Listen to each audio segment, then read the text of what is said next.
हमारे आसपास आए दिन कुछ ऐसी घटनाएं होती है जिसे सुनकर हमारा दिल दहल जाता है। आज मैं आपको एक ऐसे ही मर्डर केस के बारे में बताना चाहती हूँ जिसमें शक की सुई बॉयफ्रेंड से लेकर माँ बाप तक भी जाती है। जी हाँ, मैं बात कर रही हूँ स्नेहल गवारे केस की। ये केस भारत के इतिहास के सबसे पेचीदा केस में से एक है। तो चलिए शुरू से शुरू करते हैं। स्नेहल अपने माता पिता के साथ डोंबिवली के निनाद सोसाइटी में रहती थी। वो Sardar Patel college of engineering में second year of mechanical engineering की पढ़ाई करती थी। स्नेहल बहुत ही इंटेलिजेंट और खुशमिजाज लड़की थी। स्नेहल को ट्रैवलिंग का भी काफ़ी शौक था। स्नेहल के पिता हिंदूराव गवारे बैंक में काम करते थे और स्नेहल की माँ कल्पना गवारे स्कूल टीचर थी। इसके अलावा स्नेहल की एक बहन भी थी जिसका नाम शीतल था, जो कि लंदन में पढ़ती थी। स्नेहल का एक बॉयफ्रेंड था जिसका नाम हिरेन राठौड़ था। हिरेन और स्नेहल की मुलाकात 2004 में हुई थी। तब से वो दोनों साथ ही थे। ऐसी ही एक नॉर्मल सी जिंदगी चल रही थी, लेकिन स्नेहल के साथ बहुत ही कुछ खौफनाक होने वाला था। तारीख थी 20 जुलाई 2007। हर रोज़ की तरह सभी परिवार वाले अपने काम पर जा रही थी, लेकिन स्नेहल घर पर ही थी, क्योंकि कुछ दिन पहले वो अपने कुछ दोस्तों के साथ ट्रेकिंग पर गई थी, जहाँ पर उसके पैर में चोट लग गई, इसलिए उसे बेड रेस्ट बताया गया था। स्नेहल की माँ कल्पना स्कूल चली गई और पिता भी अपने काम पर गए। अब घर पर स्नेहल बिल्कुल अकेली थी। दिन बीत गया। दिन भर काम करके स्नेहल की माँ घर पे आई, लेकिन स्नेहल उसे घर में नहीं दिखाई दी। और ये आम बात नहीं थी, क्योंकि स्नेहल के पैर में चोट लगी हुई थी और स्नेहल की चप्पल भी घर के बाहर ही थी। स्नेहल की माँ को लगा कि स्नेहल पड़ोस में ही होगी, थोड़ी देर में वापस आ जाएगी, लेकिन वो नहीं आई। थोड़ी देर बाद स्नेहल के पिता भी घर आ गए। कल्पना ने स्नेहल की गुमशुदगी की बात हिंदूराव को बताई।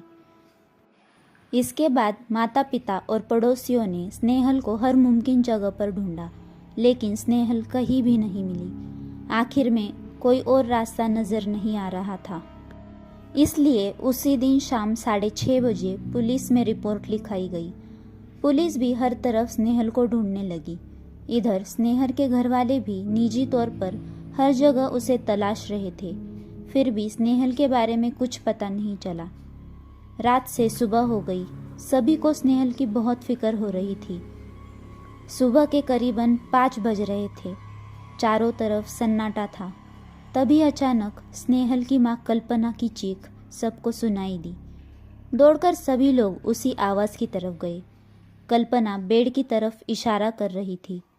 स्नेहल के पिता ने बेड के ऊपर का गद्दा हटाया और थरथराते हुए हाथों से बेड खोला, और जो नज़ारा था वो दिल दहला देने वाला था, क्योंकि उस बेड में स्नेहल की लाश पड़ी हुई थी, जिस पर रात भर स्नेहल की माँ बैठे बैठे रो रही थी। लाश की हालत काफ़ी बुरी थी। स्नेहल के मुंह में कपड़ा ठूसा हुआ था। हाथ और पैर पीछे की तरफ बांध दिए गए थे। सभी लोग एकदम सुन्न हो गए थे। हंसती खेलती स्नेहल इस दुनिया से जा चुकी थी और उसे वापस लाने की भी कोई गुंजाइश नहीं थी। पुलिस मौके पर पहुंच जाती है और क्राइम सीन सील कर दिया जाता है, और अब पूछताछ का सिलसिला शुरू होता है। सबसे पहले शक के दायरे में हिरेन राठौड़ होता है, क्योंकि वो स्नेहल का बॉयफ्रेंड था। स्नेहल की माँ कल्पना स्नेहल और हिरेन के बारे में जानती थी। पूछताछ के दौरान हिरेन ने कहा था कि हत्या से पहले स्नेहल और उसके बीच किसी बात पर लड़ाई हुई थी, और इसी के चलते दोनों के बीच हफ्ते भर से बातचीत बंद थी।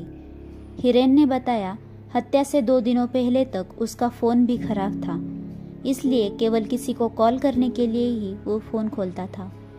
हिरेन ने अपने बयान में बताया कि हत्या वाले दिन वो पूरा समय अपने सहकर्मियों के साथ ऑफिस में ही था, लेकिन जब अटेंडेंस रजिस्टर देखा तो वो भी गायब था। हिरेन के खिलाफ कोई भी पुख्ता सबूत पुलिस के पास नहीं था। घटना के 1 साल बाद हिरेन पढ़ाई के लिए विदेश चला जाता है। हिरेन के बाद अब शक की सुई स्नेहल के माता पिता कल्पना और हिंदूराव पर आई। गवारे परिवार बाहर से भले ही नॉर्मल लगता हो, लेकिन अंदर के मसले कोई नहीं जानता था। पुलिस की जांच में सामने आया कि स्नेहल के पिता हिंदूराव अपनी पत्नी कल्पना पर शक करते थे। उन्हें शक था कि कल्पना के अपने रिश्तेदार अनिल जवालेकर से अवैध संबंध है। इसी के चलते शायद दोनों के बीच अक्सर मारपीट भी होती थी। हिंदूराव की बड़ी बेटी शीतल ने अपने ही पिता के खिलाफ घरेलू हिंसा का मुकदमा भी लिखाया था।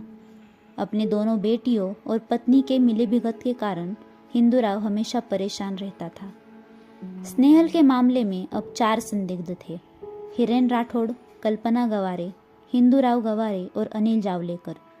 सभी पहलुओं को अच्छे से जांचने के लिए साइकोलॉजिकल प्रोफाइलिंग और पॉलीग्राफ टेस्ट भी किया गया, लेकिन किसी के भी जवाब में ये साबित नहीं हुआ कि आखिर हत्यारा कौन है।